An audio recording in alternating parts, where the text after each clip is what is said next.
satisfação em tê-lo aqui no canal. Sejam muito bem-vindos a mais uma live do Mil Contextos, junto essa noite com o canal Você Sabe Tudo Sobre História. Se não é no canal do YouTube, vá no canal do YouTube. Marcão também tem um Instagram, Você Sabe Tudo Sobre História.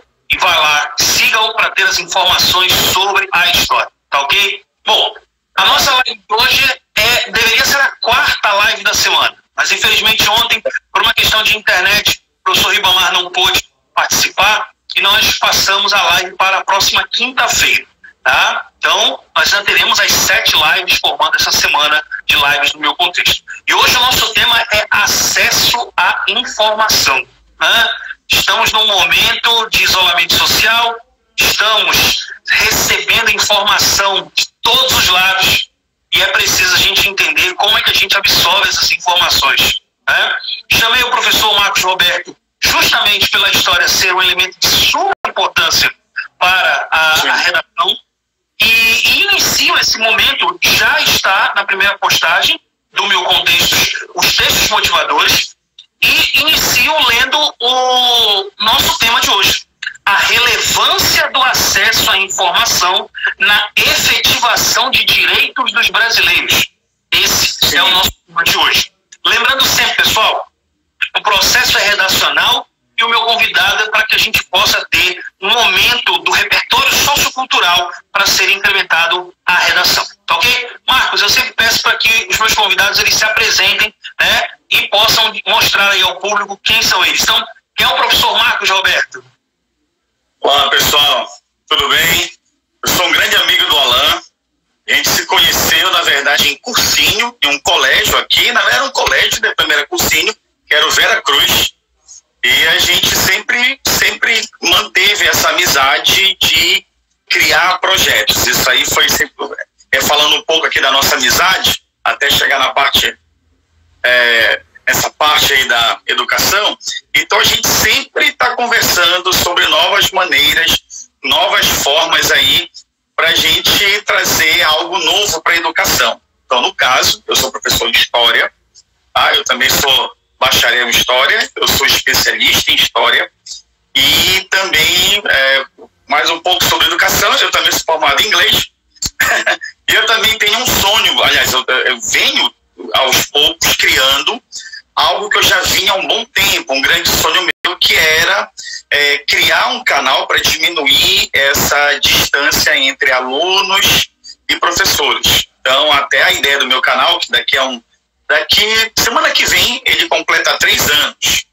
Então, em 3 anos, que foi até pedido de alunos, professor, que você não tem um canal na internet para diminuir mais esses, assim, para a gente relembrar, ou até existem ex-alunos que de alguma maneira querem lembrar a história. Já que nós vamos falar de acesso à informação, nós temos muitas informações, mas a gente não sabe filtrar. Nós estamos cheios de dados, mas a gente não sabe filtrar. Quer dizer, é uma ironia que a gente vai falar aqui. Enquanto a informação, desde a antiguidade, desde a Idade Média, só uma coisa bem rápida, só para a gente contextualizar o pessoal, né?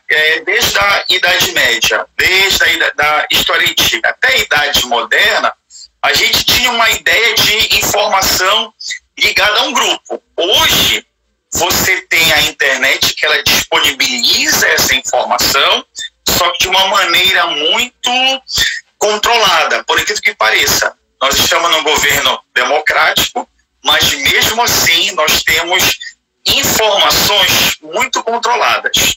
E isso pode até te atrapalhar numa redação. Às vezes a informação que você tem, ela pode te atrapalhar no desenvolvimento de uma redação e até em prova de história, que depois a gente pode tocar aqui na ideia de você ter tanta informação, querer ter acesso e você não buscar essa fonte, aí cria a ideia da pós-verdade. A gente já vai citar a ideia da pós-verdade. Então, essa foi a ideia de a gente se apresentar de maneira bem rápida aí. Marcão, já pegando, na verdade, o gancho já. Você falou aí de um ponto importante. A ideia de lá atrás a informação ser de um grupo social. Hoje, apesar da informação ela estar aí para todos, ela ainda é controlada por um grupo.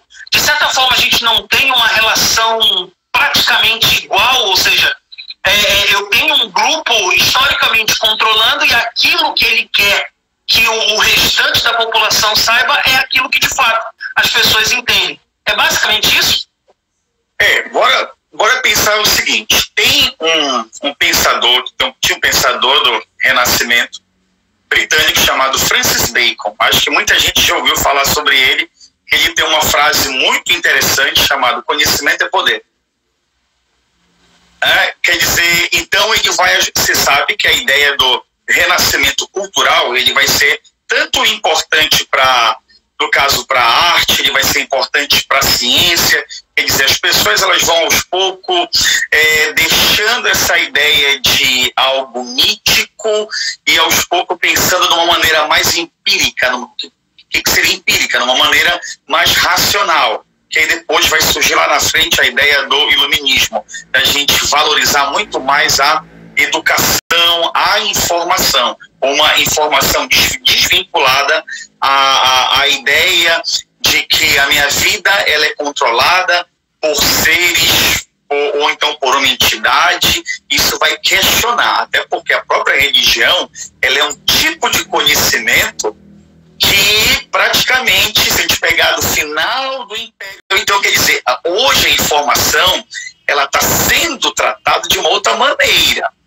sabe? Quer dizer, eu não preciso criar uma ditadura, eu posso te dar uma liberdade e você pode anunciar para o mundo todo o seu gosto. Por exemplo, eu posso comprar esse livro aqui, eu posso já postar o livro e colocar na internet, kkkk. Quer dizer, acaba se tornando normal. Então, eu estou passando informação. Então, quando a gente fala que conhecimento é poder, muita gente sabe que isso é verdade, mas tipo assim, o governo está sempre na frente da gente. Grupos que querem controlar, eles estão sempre na frente da gente. E como nós temos a ideia de pós-verdade, quer dizer, o que é pós-verdade? Eu consigo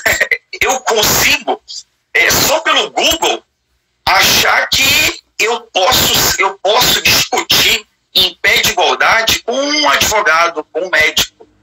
Eu tenho informação. A internet, ela não forma ninguém. Ela não forma ninguém. O que está acontecendo?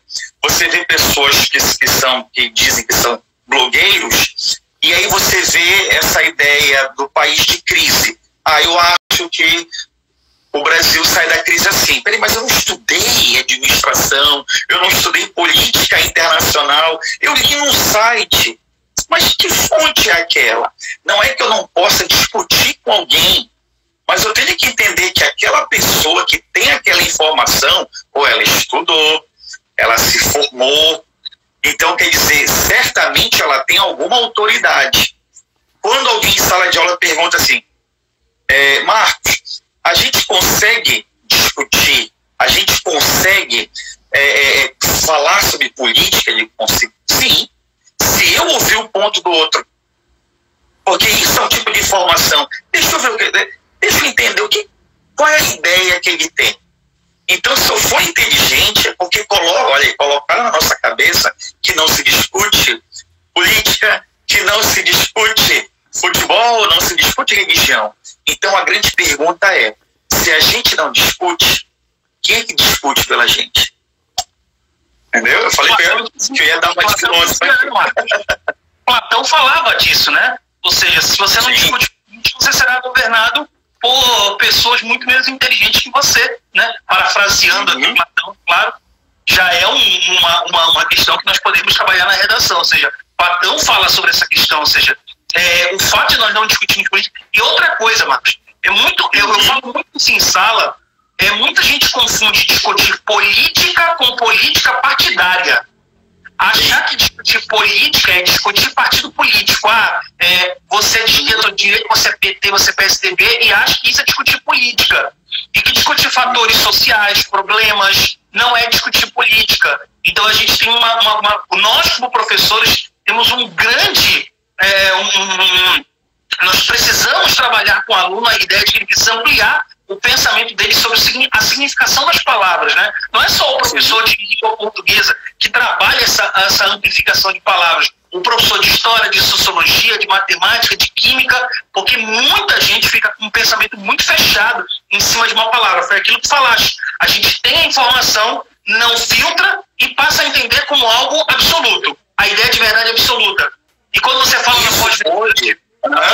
Sim, falei. Não, quando isso pode... Ele diz assim...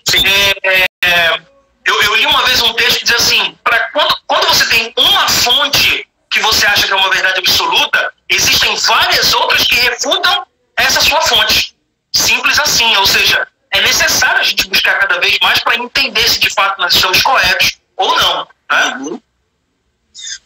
Por exemplo, isso pode atrapalhar até a redação, porque você sabe, é você que corrige, né, provas também, sabe que às vezes quando a gente coloca algo a mais no desenvolvimento da redação, mostra para quem está corrigindo que você tem um grande conhecimento. Às vezes é muito comum você às vezes pegar uma ideia de biologia, colocar lá na redação, claro, se tiver de acordo com a redação, né? De história, você pode pegar, vou te dar um grande exemplo. Quando eu fiz a prova da UFPA, o tema da redação, ele destruiu muita gente, porque não entendeu a ideia, que era assim, foi a prova que eu fiz em 2001, era assim, palavras, o poder das palavras. Aí o cara olhou assim, agora desenvolva, né, a sua redação, mostrando o poder. Como nós temos alunos assistindo, você pode perguntar que às vezes quando você tira uma nota baixa, alguém vai dizer assim, mas história é decorativa. Porque a informação que a pessoa ficou foi essa. Porque existiam provas que tinham lá a pergunta, quem descobriu o Brasil? Você tinha que saber datas. Então, por que a história mudou? Por que muita gente, quando olha a história hoje, pessoas em cursinho, às vezes ficam olhando pra gente assim, olha o que esse cara tá falando, mas ele tá mandando a gente analisar. Não é decorar. Qual é a ideia hoje? Habilidades e competências do Enem, compreender, analisar, interpretar. Eu não li no manual dizendo decorar.